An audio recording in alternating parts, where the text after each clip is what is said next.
यहाँ पर बालकांड के दोहा 241 से 280 तक श्रीरामचरितमानस का वर्णन दिया गया है।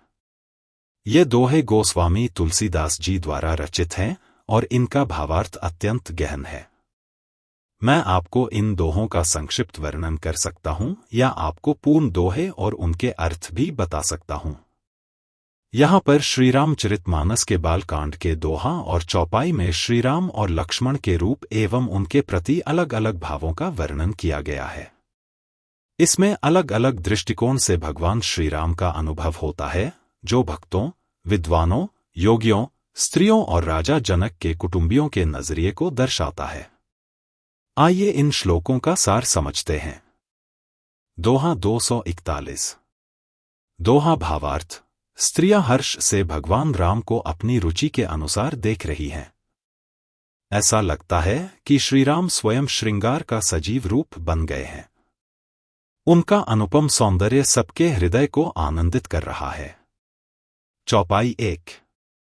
भावार्थ। विद्वानों ने भगवान राम को विराट रूप में देखा, जिसमें उनके अनेक सिर, मुंह, हाथ, पैर और नेत्र हैं। जनक जी और उनके संबंधी भगवान को ऐसे देख रहे हैं जैसे कोई सगे संबंधी प्रिय और सुखद लगते हैं। चौपाई 2। भावार्थ। जनक और उनकी रानियों ने भगवान राम को अपने बच्चे की तरह देखा। उनका स्नेह और ममता इतनी गहरी है कि उसका वर्णन शब्दों में करना असंभव है। योगियों के लिए भगवान राम शांत, शुद्ध और प्रकाशमय परम तत्व के रूप में प्रकट हुए। चौपाई 3। भावार्थ। हरि भक्तों के लिए राम और लक्ष्मण उनके इष्ट देव के रूप में सुखदायक दिखे। वहीं सीता जी ने भगवान राम को जिस भाव से देखा, उसमें ऐसा स्नेह और सुख भरा था जिसे शब्दों में व्यक्त करना असंभव है।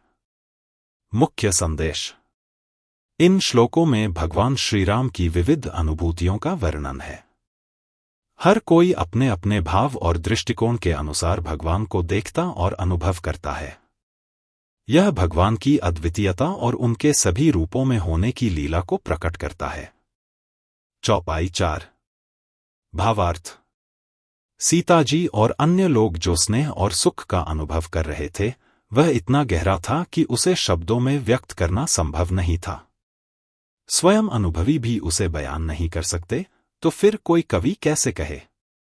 भगवान राम को सभी ने अपने अपने भाव के अनुसार देखा। हर किसी ने अपने हृदय में उन्हें उसी रूप में पाया, जैसे उनका स्वभाव या दृष्टिकोण था। दोहा 242। भावार्थ। राज समाज, राज्यसभा में कोसलाधीश के कुमार श्रीराम और लक्ष्मण अपनी अद्वितीय सुंदरता के साथ सुशोभित हो रहे थे। उनके सांवले और गोरे, श्यामल और गौर शरीर इतने सुंदर थे कि ऐसा लगता था जैसे वे समस्त संसार के नेत्रों को चुरा लेने वाले चमत्कारिक रूप हैं। चौपाई 1। भावार्थ। श्रीराम और लक्ष्मण की मूर्तियां इतनी सहज और स्वाभाविक रूप से आकर्षक थीं कि कोई अलंकरण उनकी सुंदरता को और बढ़ा नहीं सकता। उनकी सुंदरता की तुलना करोड़ों कामदेवों से की जाए तो वह तुलना भी छोटी लगती है। उनके मुख की आभा ऐसी थी कि शरद पूर्णिमा का चंद्रमा भी उनके सामने फीका पड़ जाए। उनके कमल जैसे नेत्र देखकर ऐसा लगता था कि वे सीधे हृदय में प्रवेश कर जाते हैं और मन को अत्यंत प्रिय लगते हैं। चौपाई 2। भावार्थ। श्रीराम और लक्ष्मण की चितवन इतनी सुंदर थी कि वह कामदेव के भी मन को मोहने वाली थी। उनकी दृष्टि से हृदय को ऐसी अद्भुत प्रसन्नता मिलती थी जिसका वर्णन करना संभव नहीं। उनके कोमल और सुंदर गाल, झूमते हुए कानों के कुंडल और उनका सौम्य एवं आकर्षक ठोड़ा, चिबुक उनके सौंदर्य को और भी निखार देते थे।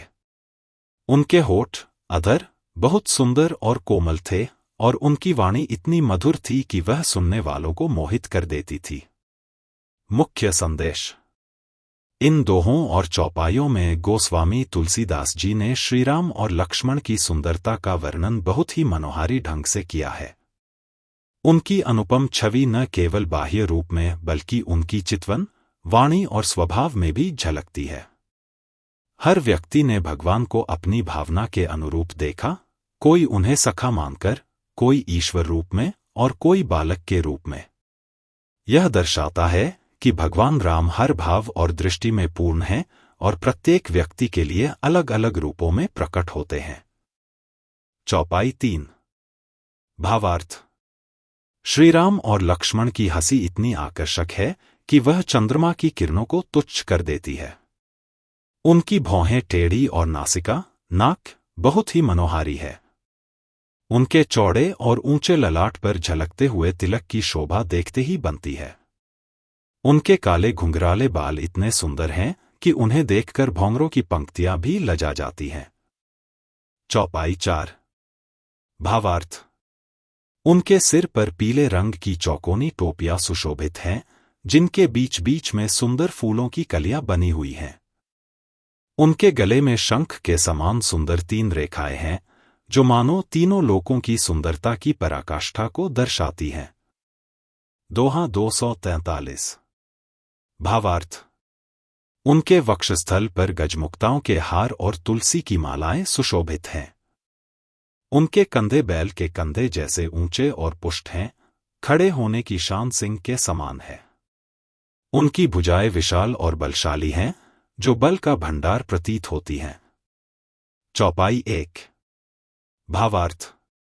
उनकी कमर में तरकस और पीले वस्त्र, पीतांबर, बंधे हुए हैं। दाहिने हाथ में बाण और बाएं कंधे पर धनुष शोभित हैं। उनके कंधों पर यज्ञोपवीत, जनेऊ अत्यंत सुंदर लग रहे हैं। उनके नख से लेकर शिखा तक शरीर के हर अंग सुंदर और अलौकिक शोभा से युक्त हैं। हर अंग पर महान शोभा छाई हुई है। मुख्य संदेश। इन चौपाइयों और दोहों में श्रीराम और लक्ष्मण के दिव्य रूप और उनके सौंदर्य का अत्यंत मनोहारी और अलंकारिक वर्णन किया गया है। उनकी हंसी, भौहें, नासिका, ललाट, बाल, वक्षस्थल, कंधे और हर अंग की अलौकिक छवि को देखकर ऐसा प्रतीत होता है मानो सारी सृष्टि की सुंदरता उनके शरीर में समाहित हो गई हो। यह सौंदर्य केवल बाह्य रूप में नहीं है, बल्कि उनकी दिव्यता और शीलता भी इसमें झलकती है। चौपाई 2। भावार्थ। श्रीराम और लक्ष्मण को देखकर सभी लोग अपार सुख से भर गए। उनका हृदय आनंदित हो गया और उनकी आंखें एकटक उन्हें निहारती रहीं, पलकें तक झपकना भूल गईं। राजा जनक दोनों भाइयों को देखकर अत्यंत हर्षित हुए। फिर वे मुनि विश्वामित्र के पास गए और उनके चरणों में सिर झुकाकर विनम्रता दिखाई। चौपाई 3। भावार्थ। राजा जनक ने मुनि से प्रार्थना करते हुए अपनी कथा सुनाई और उन्हें यज्ञशाला तथा समस्त रंगभूमि, धनुष यज्ञ के लिए बनाई गई स्थान का दर्शन कराया। जहां जहां दोनों राजकुमार राम और लक्ष्मण जाते, वहां वहां लोग आश्चर्यचकित होकर उन्हें निहारने लगते। उनकी अनुपम छवि और दिव्यता ने सबको चकित कर दिया। चौपाई 4। भावार्थ। सभी ने श्रीराम को अपनी ओर मुख किए हुए देखा, लेकिन इसके पीछे का रहस्य कोई भी समझ नहीं सका। यह भगवान राम की लीला थी कि हर कोई उन्हें अपने लिए आकर्षित अनुभव कर रहा था। मुनि विश्वामित्र ने राजा जनक से कहा कि यज्ञशाला और रंगभूमि की रचना अत्यंत सुंदर है। उनकी प्रशंसा सुनकर राजा जनक का मन प्रसन्न हो गया और उन्हें अपार सुख प्राप्त हुआ। मुख्य संदेश। इन चौपाइयों में श्रीराम और लक्ष्मण की दिव्यता और उनकी अनोखी लीला का वर्णन है। जब वे यज्ञशाला में प्रवेश करते हैं, तो उनकी सुंदरता और तेजस्विता को देखकर सभी लोग सुख से भर जाते हैं। उनकी छवि इतनी आकर्षक और अद्वितीय है कि लोगों की आंखें उन्हें देखने में खो जाती हैं। श्रीराम की यह विशेष लीला थी कि वे प्रत्येक व्यक्ति को अपनी ओर मुख किए हुए प्रतीत होते हैं, लेकिन इसका रहस्य कोई भी नहीं समझ पाता। यह भगवान की सर्वव्यापकता और उनकी अद्भुत कृपा को दर्शाता है। दोहा 244। भावार्थ। सब मंचों में से एक मंच ऐसा था जो अत्यधिक सुंदर, उज्ज्वल और विशाल था। राजा जनक ने स्वयं उस मंच पर मुनि विश्वामित्र और दोनों भाइयों श्री राम और लक्ष्मण को आदरपूर्वक बैठाया। चौपाई 1। भावार्थ। श्री रामचंद्र जी को देखकर सभी राजा मन ही मन हार मान गए। ऐसा लग रहा था जैसे चंद्रमा के उदय होते ही तारे अपनी चमक खो देते हैं। उनके तेज और दिव्यता को देखकर सबके मन में यह पक्का विश्वास हो गया कि श्री राम ही शिवजी के धनुष को तोड़ेंगे, इसमें किसी प्रकार का संदेह नहीं। चौपाई 2। भावार्थ। उनके रूप और तेज को देखकर सबने यह भी मान लिया कि यदि धनुष को तोड़े बिना भी विवाह संभव हो तो सीता जी श्री राम के गले में ही जयमाला डालेंगी। यह सोचकर राजा आपस में कहने लगे, हे भाई, अब यहां से लौट चलो। इस यज्ञ में अपनी प्रतिष्ठा, बल, तेज और यश को व्यर्थ गंवाने का कोई लाभ नहीं। चौपाई 3। भावार्थ। जो राजा अभिमानी और अविवेकी थे, वे यह सुनकर हंसने लगे। उन्होंने कहा, यदि धनुष तोड़ने पर भी विवाह इतना आसान होता तो यह बात और थी। बिना धनुष तोड़े तो कोई राजकुमारी को ब्याह ही कैसे सकता है। चौपाई 4। भावार्थ। उन्होंने घमंड से कहा, यदि काल, मृत्यु भी हमारे सामने आ जाए तो सीता जी के लिए हम युद्ध में उसे भी पराजित कर देंगे। इस दंभपूर्ण बात को सुनकर धर्मात्मा, हरिभक्त और समझदार राजा मुस्कुराने लगे। सोठा 245। भावार्थ। उन्होंने कहा, राजाओं का यह गर्व श्री रामचंद्र जी दूर करेंगे। शिवजी का धनुष, जिसे तोड़ना असंभव है, उसे तोड़कर रामचंद्र जी सीता जी का वरण करेंगे। रही युद्ध की बात, तो महाराज दशरथ के रणबांकुरे पुत्रों को युद्ध में पराजित करना तो किसी के लिए संभव ही नहीं है। चौपाई 1। भावार्थ। उन्होंने व्यंग्य करते हुए कहा, हे राजाओं, गाल बजाकर व्यर्थ ही मत मरो। क्या मन के लड्डुओं से भूख मिट सकती है? हमारी इस पवित्र सलाह को मानो और सीता जी को अपने मन में साक्षात जगत जननी समझो। उन्हें पत्नी रूप में पाने की इच्छा छोड़ दो। चौपाई 2। भावार्थ। उन्होंने आगे कहा, श्री राम को जगत का पिता, परमेश्वर मानकर नेत्र भरकर उनके अनुपम रूप का दर्शन कर लो। वे सुंदर, सुखदायी और समस्त गुणों के भंडार हैं। ये दोनों भाई वे हैं जो स्वयं शिवजी के हृदय में वास करते हैं। चौपाई 3। भावार्थ। तुम अमृत के समुद्र को पास पाकर भी उसे छोड़कर मृगजल के पीछे क्यों भाग रहे हो? दुराशा रूप मिथ्या, मृगजल देखकर क्यों दौड़ते हो? जो चाहे वह जाकर जो मन पसंद हो वही करे। हमने तो आज श्री रामचंद्र जी के दर्शन करके अपने जन्म को सफल कर लिया। चौपाई 4। भावार्थ।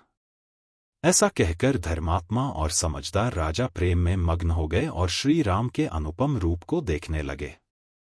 यहां तक कि देवता भी विमानों में बैठकर आकाश से दर्शन कर रहे थे। वे सुंदर गान गाते हुए और पुष्प बरसाते हुए भगवान राम का अद्भुत रूप देख रहे थे। मुख्य संदेश। इन छंदों में भगवान श्री राम की दिव्यता, तेजस्विता और उनकी अनुपम शोभा का वर्णन है। उनकी छवि को देखकर हर किसी ने अपने आप को उनकी कृपा के अधीन पाया। धर्मात्मा और ज्ञानी राजाओं ने भगवान राम को जगत का पिता और सीता जी को जगत जननी के रूप में समझकर अपने जीवन को धन्य माना।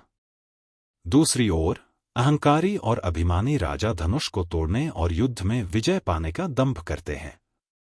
यहाँ भगवान राम की लीला और उनकी महिमा का अद्भुत चित्रण है। दोहा। भावार्थ। शुभ समय आने पर जनक जी ने सीता जी को बुलाया। चतुर और सुंदर सखियां उन्हें आदरपूर्वक लिवाने के लिए चलीं। चौपाई 1। भावार्थ। सीता जी के रूप और गुणों की शोभा का वर्णन संभव नहीं है। वे जगतजननी और रूप गुणों की खान हैं। उनकी तुलना में सभी उपमाएं तुच्छ हैं, क्योंकि वे केवल लौकिक स्त्रियों के लिए ही उपयुक्त हैं। चौपाई 2। भावार्थ। सीता जी के लिए उन्हीं साधारण उपमाओं का प्रयोग करना कवि के लिए अपयश का कारण होगा। यदि सीता जी की तुलना किसी स्त्री से करनी हो तो जगत में ऐसा अनुपम सौंदर्य है ही नहीं। चौपाई 3। भावार्थ। देवताओं की देवियां भी सीता जी के समतुल्य नहीं हैं। सरस्वती वाचाल हैं, पार्वती अर्धनारीश्वर के रूप में आधी हैं, रति अपने पति के शरीरहीन होने से दुखी रहती हैं, और विश्व व मध्य से उत्पन्न लक्ष्मी सीता जी की समता कैसे कर सकती हैं? चौपाई 4। भावार्थ। यदि सुंदरता का समुद्र, परम रूप का कच्छप, शोभा की रस्सी, श्रृंगार का पर्वत और कामदेव स्वयं अपने करकमल से उसे मथें, तब भी वह सौंदर्य सीता जी के सौंदर्य की समता नहीं कर सकता। दोहा। भावार्थ। यदि इस प्रकार दिव्य सुंदरता उत्पन्न भी हो, तो भी कवि उसे सीता जी के समान कहने में संकोच करेगा, क्योंकि उनकी तुलना करना संभव नहीं है। चौपाई 1। भावार्थ। सयानी सखिया सीता जी को साथ लेकर मनोहर गीत गाती हुई चली। सीता जी के किशोर शरीर पर सुंदर साड़ी सुशोभित थी। उनकी छवि अतुलनीय थी। चौपाई 2। भावार्थ। सभी आभूषण सखियों ने सुंदरता से सजाए थे। जब सीता जी ने रंगभूमि में चरण रखा, तो उनका रूप देखकर सभी स्त्री पुरुष मोहित हो गए। चौपाई 3। भावार्थ। देवताओं ने प्रसन्न होकर दुंदुभियां बजाईं और पुष्पवर्षा की। अप्सराएं गाने लगीं। सीता जी के हाथ में जयमाला सुशोभित थी। सभी राजा चकित होकर उनकी ओर देखने लगे। चौपाई 4। भावार्थ। सीता जी श्रीराम को चकित होकर देखने लगीं। सभी राजा मोहवश हो गए। सीता जी ने मुनि के पास बैठे दोनों भाइयों को देखा और उनके नेत्र श्रीराम पर स्थिर हो गए। दोहा 248 उदास स्माइली। गुरुजनों की लाज और बड़े समाज को देखकर सीता जी सकुचाने लगीं। उन्होंने श्री रामचंद्र जी को हृदय में धारण कर लिया और सखियों की ओर देखने लगीं। चौपाई 1। श्री रामचंद्र जी का रूप और सीता जी की छवि देखकर स्त्री पुरुष पलकें झपकाना भूल गए। सब मन ही मन सोचते रहे, लेकिन कहने में संकोच करते थे। वे विधाता से मन ही मन प्रार्थना करने लगे। चौपाई 2। हे विधाता, जनक की मूर्ता को दूर कर दो और ऐसी सुंदर बुद्धि प्रदान करो, जिससे वे बिना विचार किए प्रण छोड़कर सीता का विवाह राम जी से कर दें। चौपाई 3। सब सोचते हैं कि संसार उन्हें भला कहेगा, क्योंकि यह सबको अच्छा लगेगा। यदि हठ किया गया तो अंत में पछताना पड़ेगा। सब यही चाह रहे हैं कि जानकी जी के योग्य वर तो श्री रामचंद्र ही हैं। चौपाई 4। राजा जनक ने वंदीजनों को बुलाकर अपने प्रण की घोषणा करने के लिए कहा। वंदीजनों ने अपने हृदय में आनंदित होकर जनक के वचनों की घोषणा की। दोहा 249 उदास स्माइली। भाटों ने कहा, हे राजाओं, सुनिए, हम अपनी भुजा उठाकर जनक का प्रण दोहराते हैं। चौपाई 1। यह धनुष कठोर और भारी है, यह सभी जानते हैं। रावण और बाणासुर जैसे बड़े योद्धा भी इसे देखकर चुपचाप चले गए। चौपाई 2।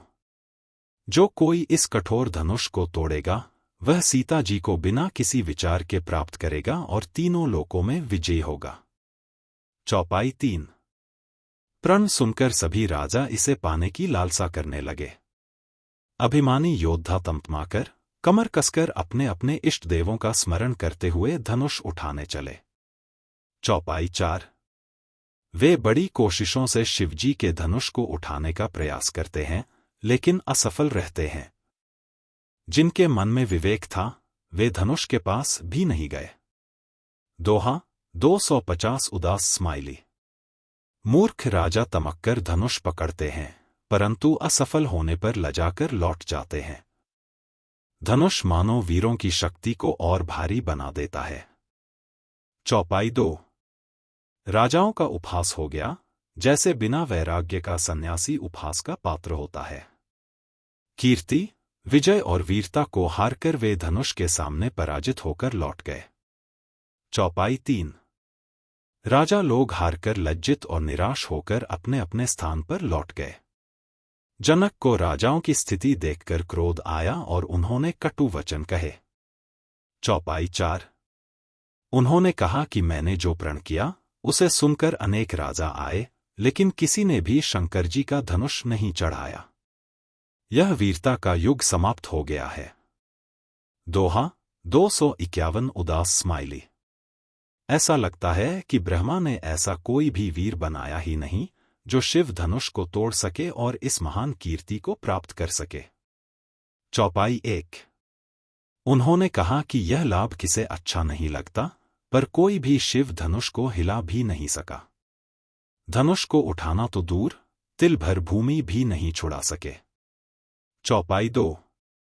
अब मुझे लगता है कि पृथ्वी वीरों से शून्य हो गई है। सभी लोग आशा छोड़कर अपने घर चले जाए।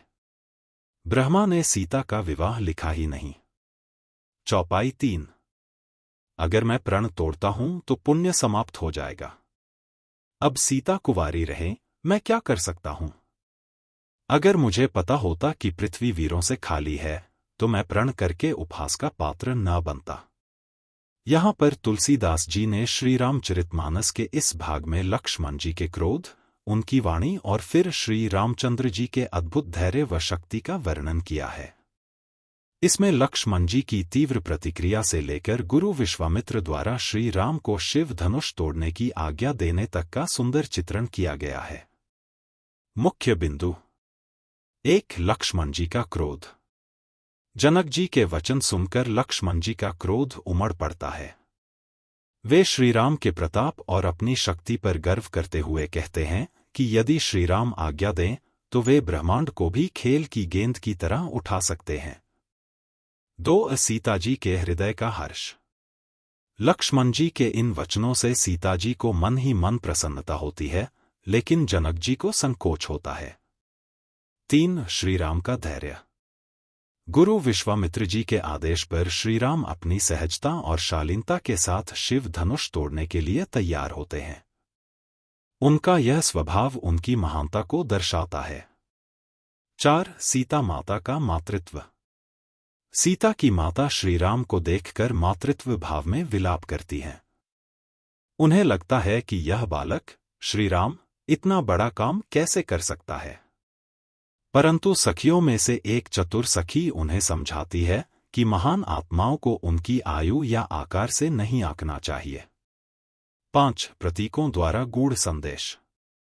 अगस्त्य और समुद्र। एक छोटे मुनि अगस्त्य ने विशाल समुद्र को सोख लिया, जिससे पता चलता है कि बाहरी आकार से किसी की सामर्थ्य का आकलन नहीं करना चाहिए। सूर्य का छोटा दिखना। सूर्य अपनी स्थिति में छोटा दिखता है, लेकिन उसकी शक्ति से तीनों लोकों का अंधकार दूर हो जाता है। यह श्रीराम के प्रभाव को प्रतीकात्मक रूप से प्रस्तुत करता है। शिक्षाएं। सामर्थ्य को उसकी बाहरी रूपरेखा से नहीं आंकना चाहिए। श्रीराम का संतुलित स्वभाव और धैर्य आदर्श चरित्र की पहचान है। गुरु का आदेश और उनका विश्वास सबसे बड़ा प्रेरणा स्रोत है। यह प्रसंग श्रीराम के चरित्र की महानता और उनके दिव्य स्वरूप का परिचायक है। यहाँ गोस्वामी तुलसीदास कृत रामचरितमानस के बालकांड का एक महत्वपूर्ण प्रसंग प्रस्तुत है। इस अंश में सीता स्वयंवर का वर्णन है, जिसमें श्रीराम शिवजी के धनुष को तोड़ने वाले हैं। भाव विस्तार में सीता जी की मनःस्थिति, सभा का वातावरण और श्रीराम की अद्वितीयता की झलक मिलती है। आइए इसका थोड़ा विश्लेषण करें। भावार्थ और व्याख्या। दोहा 257। सीता जी श्रीराम के स्वरूप को बार बार निहार रही हैं। उनके नेत्रों में प्रेमाश्रु भरे हैं और रोमांचित शरीर उनके मन के भावों को दर्शा रहा है। यह उनकी श्रद्धा, प्रेम और भगवान के प्रति समर्पण को दर्शाता है। चौपाई 1-4। सीता जी श्रीराम की शोभा देखकर पिता जनक के प्रण पर विचार करती हैं और मन में क्षोभ महसूस करती हैं। उन्हें जनक का निर्णय कठिन प्रतीत होता है। सभा की चुप्पी और भय देखकर सीता के मन में यह विचार उठता है कि शिवजी का कठोर धनुष और श्रीराम का कोमल किशोर शरीर किस प्रकार मेल खाएंगे। विधाता से वे प्रार्थना करती हैं कि इस असंभव से कार्य में श्रीराम सफल हों। शिव धनुष को देखकर उनके हृदय में आशा जागती है। दोहा 258 और चौपाई 1-4। सीता जी के प्रेम और धैर्य का वर्णन किया गया है। उनका मन और चित्त केवल श्रीराम पर केंद्रित है। वे विश्वास करती हैं कि यदि उनका प्रेम सच्चा है तो भगवान उन्हें अवश्य अपनाएंगे। इस प्रसंग में श्रीराम का धनुष की ओर देखने और सीता का उनकी ओर आशा भरी दृष्टि से देखना बहुत ही सुंदर चित्रण है। दोहा 259 और चौपाई 1-4। लक्ष्मण जी की व्यंग्य भरी चेतावनी सभा के मौन और भय को तोड़ती है। वे पृथ्वी को थामने वाले देवताओं को सावधान रहने के लिए कहते हैं। श्रीराम के धनुष के पास आने पर पूरी सभा में उत्तेजना, आशंका और सम्मान की लहर दौड़ जाती है। शिवजी का धनुष उनके साहस और शक्ति की परीक्षा का प्रतीक बन जाता है। दोहा 260। श्रीराम की दृष्टि में सब लोग स्थिर चित्र की भांति प्रतीत हो रहे हैं। उनके मन में करुणा का उदय होता है और वे सीता की व्याकुलता को समझते हैं। साहित्यिक सौंदर्य। एक उपमाएं और प्रतीक। सीता के नेत्रों की तुलना मछलियों से और चंद्रमंडल को उनके खेल का स्थान बताकर कवि ने चंचलता और सौंदर्य का वर्णन किया है। धनुष की कठोरता और श्रीराम के कोमल शरीर के बीच का विरोधाभास दर्शाने वाला वर्णन अद्भुत है। दो भावनाओं का चित्रण। सीता का प्रेम, समर्पण और उनकी व्याकुलता का वर्णन बहुत सूक्ष्मता से हुआ है। सभा के विभिन्न व्यक्तियों के मनोभावों, जैसे जनक का पछतावा, रानियों का दुख और देवताओं का भय, को भी प्रभावशाली ढंग से व्यक्त किया गया है। 3 लक्ष्मण का विनोदपूर्ण परंतु वीर स्वभाव। उनके व्यंग्य और चेतावनी में वीर रस के साथ साथ उनका श्रीराम के प्रति अटूट विश्वास झलकता है। शिव धनुष भंग की प्रतीक्षा। यह प्रसंग अपने चरम पर पहुंच रहा है। श्रीराम के धनुष तोड़ने से पहले की इस घटना में सभी पात्रों के मनोभाव और भगवान की लीला के गूढ़ संकेत स्पष्ट होते हैं। सीता जी का विश्वास, श्रीराम का धैर्य और सभा का माहौल, सब मिलकर इस प्रसंग को उत्कृष्ट बनाते हैं। चौपाई का भावार्थ। एक देखी विपुल बिकल बैदेही, मुए करई का सुधा तड़ागा। एक। श्री रामचंद्र जी ने सीता जी को अत्यधिक व्याकुल देखा। उनका एक एक क्षण कल्प के समान बीत रहा था। जैसे यदि प्यासा व्यक्ति पानी के बिना शरीर त्याग दे तो उसके मरने के बाद अमृत का तालाब भी कोई उपयोग नहीं करता। दोव का वर्षा सब कृषि सुखाने, प्रभु पुलके लखी प्रीति विशेषी दो। जब सारी खेती सूख जाए तब वर्षा का क्या लाभ, और समय बीत जाने के बाद पछताने से कुछ नहीं होता। ऐसा समझकर प्रभु श्री राम ने सीता की ओर देखा। उनके विशेष प्रेम को देखकर श्री राम जी पुलकित हो गए।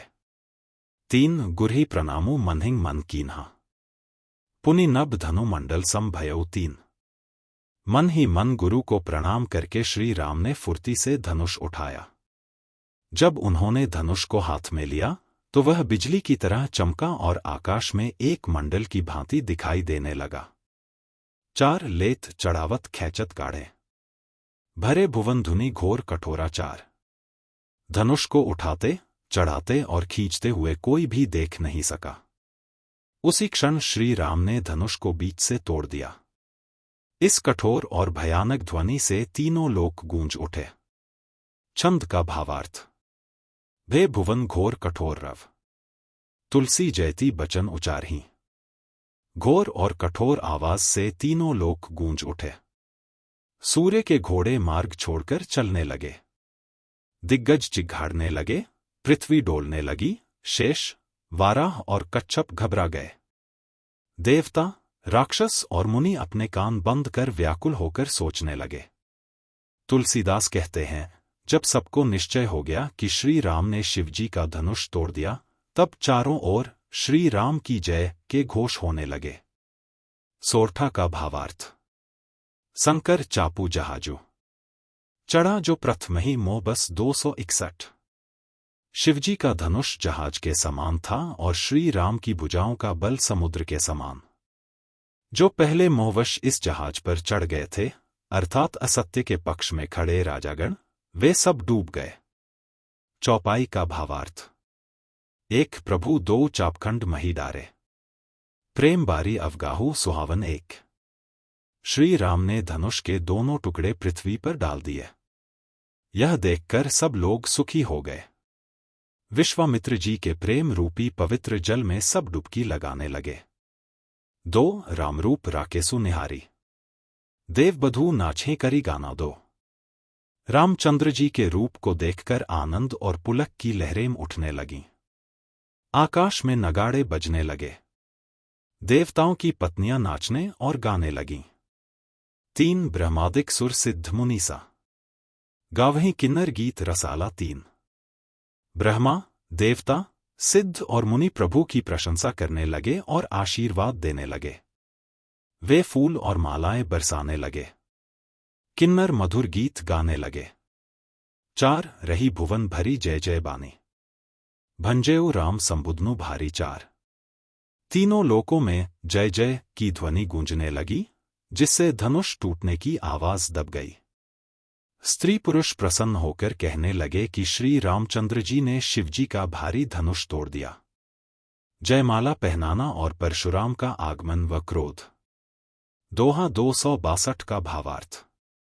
धीर बुद्धि वाले भाट, मागध और सूत लोग श्री राम और सीता की प्रशंसा करते हुए कीर्तिगान कर रहे हैं। लोग घोड़े, हाथी, धन, मणि और वस्त्रों की निछावर कर रहे हैं। चौपाई का भावार्थ। एक झाजी मृदंग शंख सहनाई, जह तह जुगतिन मंगल गाय एक। झांझ, मृदंग, शंख, शहनाई, भेरी और ढोलन गाड़ों जैसे सुहावने वाद्ययंत्र बज रहे हैं। सभी ओर युवतियां मंगल गीत गा रही हैं। दो सखिन सहित हर्षी अति रानी, तैरत थके था जनु पाई दो। सखियों के साथ महारानी सुना के आनंद से अत्यंत हर्षित हो गईं, जैसे सूखते धान पर जल पड़ गया हो। राजा जनक ने सोच छोड़कर सुख का अनुभव किया, जैसे तैरते हुए थके व्यक्ति को था मिल गई हो। तीन श्रीहत भय भूप धनु टूटे, जनु चातकी पाई जलु स्वाति तीन। धनुष टूटने के बाद राजा लोग ऐसे निस्तेज हो गए, जैसे दिन में दीपक अपनी शोभा खो देता है। सीता का आनंद ऐसा था जैसे चातक पक्षी को स्वाति नक्षत्र का जल मिल गया हो। चार राम ही लखनऊ बिलोकत कैसे, सीता गमनु राम पहिं कीन्हा चार। लक्ष्मण जी श्री राम को इस प्रकार देख रहे हैं, जैसे चकोर का बच्चा चंद्रमा को देखता है। तब शतानंद जी ने आज्ञा दी और सीता ने श्री राम की ओर गमन किया। दोहा 263 का भावार्थ। संगिनी सखिया सुंदर और चतुर हैं, जो मंगल गीत गा रही हैं। सीता ने बालहंसिनी जैसी चाल से गमन किया, उनके अंगों की अपार शोभा है। चौपाई का भावार्थ। एक आ सखिन मध्यसीय सोहती कैसे, विश्व विजय शोभा जयहिन छाई एक। सखियों के बीच में सीता ऐसे शोभित हो रही हैं, जैसे छवियों के समूह में महाछवि हो। उनके हाथों में सुंदर जयमाला है, जिसमें विश्व विजय की शोभा छाई हुई है। दो तन सकोचू मन परम उछाहूं, रही जनुकुअरी चित्र अवरेखी दो। सीता के शरीर में संकोच है, लेकिन मन में अत्यधिक उत्साह है। श्री राम को देखकर वह ऐसी स्थिर हो गईं जैसे किसी चित्र में अंकित हो। तीन चतुर सखी लखी कहा बुझाई, प्रेम बिबस पहिराई न जाई तीन। चतुर सखी ने समझाकर कहा जयमाला पहनाओ, लेकिन प्रेम में डूबी हुई सीता जयमाला उठाते हुए उसे पहना नहीं पा रही थी। चार सोहत जनु जुग जलज सनाला, सियम जयमाल राम उर्मेली चार। उनके हाथ ऐसे शोभित हो रहे थे जैसे डंडियों सहित दो कमल चंद्रमा को जयमाला देते हों। अंततः सीता ने श्री राम के गले में जयमाला पहना दी। सोठा 264 का भावार्थ। श्री राम के हृदय पर जयमाला देखकर देवताओं ने फूलों की वर्षा की। राजाओं का समाज ऐसे लज्जित हुआ जैसे सूर्य को देखकर कुमुद के फूल सिकुड़ जाते हैं। चौपाई का भावार्थ। एक आपुर अरु ब्योम बाजने बाजे, जय जय जय कही देहिंग असीसा एक। नगर और आकाश में बाजे बजने लगे। दुष्ट लोग उदास हो गए और सज्जन प्रसन्न हुए। देवता, किन्नर, मनुष्य और मुनि जय जयकार करते हुए आशीर्वाद देने लगे। दो नाचें गावें बिबुध बधूटी, बंदी बिरिदावली उच्चरही दो। देवांगनाएं नाच रही थीं और गा रही थीं। बार बार पुष्प अर्पित किए जा रहे थे। ब्राह्मण वेद ध्वनि कर रहे थे और भाट लोग कीर्तिगान कर रहे थे। भावार्थ: पृथ्वी, पाताल और स्वर्ग में यश फैल गया कि श्री राम ने धनुष तोड़कर सीता को वरण किया। नगर के नरनारी हर्ष में आरती उतारते हुए निछावर कर रहे हैं। श्री राम और सीता की जोड़ी ऐसी शोभित हो रही है जैसे सुंदरता और श्रृंगार रस एकत्र हो गए हों। सखिया सीता से स्वामी के चरण छूने को कहती हैं, लेकिन सीता भय के कारण ऐसा नहीं करती। गौतम मुनि की पत्नी अहल्या की गति का स्मरण कर सीता श्री राम के चरणों का स्पर्श नहीं करती। श्री राम उनकी अलौकिक प्रीति जानकर मन ही मन प्रसन्न होते हैं। कुछ राजा सीता को देखकर ललचाकर क्रोधित हो जाते हैं। वे धनुष तोड़ने पर संतुष्ट न होकर सीता को छीनने और राम लक्ष्मण को बांधने की बातें करते हैं। सज्जन राजा उन्हें निर्लज्ज कहकर लज्जित करते हैं। लक्ष्मण क्रोध में राजाओं की ओर देखते हैं, लेकिन श्री राम के कारण चुप रहते हैं। राजाओं की चर्चा और कोलाहल सुनकर सीता शंकित हो जाती हैं और सखियां उन्हें रानी के पास ले जाती हैं। श्री राम स्वाभाविक चाल से गुरु के पास जाते हैं। उसी समय शिव धनुष टूटने की बात सुनकर परशुराम क्रोध में आते हैं। परशुराम का तेजस्वी रूप देखकर सभी राजा भयभीत हो जाते हैं। परशुराम जनक से पूछते हैं कि धनुष किसने तोड़ा। जब वे श्री राम को देखते हैं तो उनकी छवि देखकर मन में प्रसन्न होते हैं और अपने क्रोध को त्याग कर उन्हें आशीर्वाद देते हैं। भावार्थ: परशुराम जी का शांत वेश देखकर भी उनकी करनी अत्यंत कठोर है। ऐसा प्रतीत होता है कि वीर रस ने मुनि का रूप धारण कर सभा में प्रवेश किया हो। उनके भयंकर रूप को देखकर सभी राजा भय से व्याकुल होकर खड़े हो गए और अपने अपने नाम बताते हुए दंडवत प्रणाम करने लगे। परशुराम जी की ओर देखने पर व्यक्ति को ऐसा लगता है मानो उसकी आयु समाप्त हो गई हो। जनक ने सीता जी को बुलाकर प्रणाम कराया, तब परशुराम जी ने उन्हें आशीर्वाद दिया। सखिया सीता जी को उत्साहित होकर अपनी मंडली में ले गईं। फिर विश्वामित्र जी आए और उन्होंने राम और लक्ष्मण को उनके चरणों पर झुकाया। परशुराम जी ने राम लक्ष्मण की जोड़ी देखकर उन्हें आशीर्वाद दिया और श्री राम के अनुपम रूप को देखकर उनके नेत्र स्तंभित हो गए। जनक से परशुराम पूछते हैं कि यह भारी भीड़ कैसी है। उनका शरीर क्रोध से भर गया। जनक ने सारी बातें बताईं और परशुराम ने धनुष के टूटे हुए टुकड़े देखकर अत्यंत क्रोधित होकर पूछा कि इसे किसने तोड़ा। यदि शीघ्र न बताया गया तो वह पूरे राज्य को उलटने की धमकी देते हैं। राजा जनक भय के कारण कुछ नहीं बोल सके। कुटिल राजा मन ही मन प्रसन्न हो गए। देवता, मुनि, नाग और नगर के नरनारी सभी सोच और भय से भर गए। सीता जी की माता पछता रही हैं कि बनी बनाई बात बिगड़ गई। परशुराम जी का स्वभाव सुनकर सीता जी के लिए आधा क्षण भी कल्प के समान बीता। श्री राम ने भयभीत जनता और डर से व्याकुल सीता को देखकर ऐसा कहा, जिसमें न कोई हर्ष था न कोई विषाद। यह संवाद रामचरितमानस के अरण्यकांड का एक महत्वपूर्ण अंश है, जिसमें श्री राम लक्ष्मण और परशुराम जी के बीच तीव्र वैचारिक और वाणी युद्ध होता है। इस प्रसंग में लक्ष्मण जी अपनी विनोदपूर्ण और तर्कसंगत वाणी से परशुराम जी के क्रोध को संभालते हुए एक ओर उनकी तीव्र प्रतिक्रिया को सहन करते हैं और दूसरी ओर अपने कुलगौरव की रक्षा भी करते हैं। संवाद की प्रमुख विशेषताएं: 1. लक्ष्मण की विनोदप्रियता और वीरता। लक्ष्मण जी के कथन कटाक्षपूर्ण हैं, लेकिन वे अत्यधिक चतुराई से परशुराम जी की गर्वोक्तियों और क्रोध पर व्यंग्य करते हैं। उनकी बातों में साहस और तर्कशीलता स्पष्ट झलकती है। 2. परशुराम का क्रोध और अभिमान। परशुराम जी, जो अपने पराक्रम और ब्राह्मणत्व पर गर्व करते हैं, इस संवाद में क्षत्रियों के प्रति अपनी शत्रुता और अपनी प्रतिष्ठा का बार बार उल्लेख करते हैं। 3. विश्वामित्र का संतुलन। विश्वामित्र जी मुनियों के धर्म का निर्वाह करते हुए परशुराम जी को शांत करने का प्रयास करते हैं और लक्ष्मण जी की तीव्र वाणी का दोष क्षमा करने का अनुरोध करते हैं। 4. श्री राम का संकेत। जब वाद विवाद तीव्र हो जाता है तो श्री राम अपने संकेत से लक्ष्मण को वाणी संयम का निर्देश देते हैं, जो उनके शांत और धैर्यवान स्वभाव को प्रकट करता है। इस संवाद का संदेश: धैर्य और विवेक से बड़े विवाद को भी शांत किया जा सकता है। विनोद और तर्क जब मर्यादा के भीतर हो तो गंभीर विवादों को हल्का बना सकते हैं। हर महान व्यक्ति को अपने क्रोध और गर्व को नियंत्रण में रखना चाहिए, अन्यथा उनकी प्रतिष्ठा प्रभावित हो सकती है। यह प्रसंग केवल रामायण की कहानी का हिस्सा नहीं है, बल्कि इसमें जीवन प्रबंधन और संवाद कला के भी गहरे सूत्र छिपे हैं। यह भाग रामचरितमानस के सुंदर कांड से लिया गया है, जिसमें भगवान श्रीराम और परशुराम जी के संवाद का वर्णन है।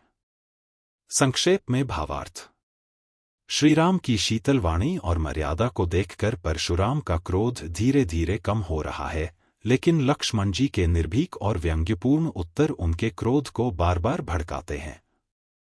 परशुराम जी का अहंकार उन्हें यह स्वीकार करने से रोकता है कि श्रीराम कोई साधारण व्यक्ति नहीं है।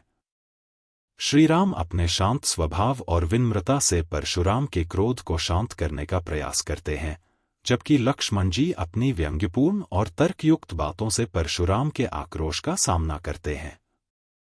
अंततः परशुराम जी को यह समझ आता है कि उनके सामने जो व्यक्ति है वह कोई साधारण राजा का पुत्र नहीं, बल्कि साक्षात नारायण का अवतार है। मुख्य संदेश: 1. क्रोध को वश में रखना चाहिए क्योंकि यह पाप का मूल है। 2. नम्रता और धैर्य से बड़े क्रोध और अहंकार को भी शांत किया जा सकता है। 3. छोटी बातों पर क्रोधित होकर अनुचित व्यवहार करना मनुष्य के विवेक को नष्ट कर देता है। 4. बालक या अनजान व्यक्ति की बातों पर ध्यान न देकर क्षमा करना ही श्रेष्ठ है। इस पूरे प्रसंग में श्रीराम और लक्ष्मण के संवाद परशुराम के अहंकार को चुनौती देते हैं और सत्य, विनम्रता व मर्यादा का परिचय देते हैं। यह अंश श्रीराम और परशुराम के संवाद का है, जिसमें परशुराम अपने क्रोध और अहंकार में श्रीराम और लक्ष्मण को चुनौती दे रहे हैं। यह प्रसंग न केवल श्रीराम की विनम्रता, धैर्य और शांत चित्तता को दर्शाता है, बल्कि परशुराम के आक्रोश और उनकी कठोरता को भी उजागर करता है। भावार्थ संक्षेप में: 1. परशुराम का क्रोध और चुनौती। परशुराम कहते हैं कि लक्ष्मण ने कटु वचन उनकी सहमति से कहे हैं और श्रीराम छलपूर्वक विनम्रता दिखा रहे हैं। वे श्रीराम को युद्ध के लिए ललकारते हुए कहते हैं कि या तो उनका संतोष करें, युद्ध कर, या राम कहलाना छोड़ दें। 2. श्रीराम की विनम्रता और मुस्कान। परशुराम कुठार उठाकर क्रोध में बकते हैं, लेकिन श्रीराम मुस्कुरा रहे हैं और सिर झुकाए हुए हैं।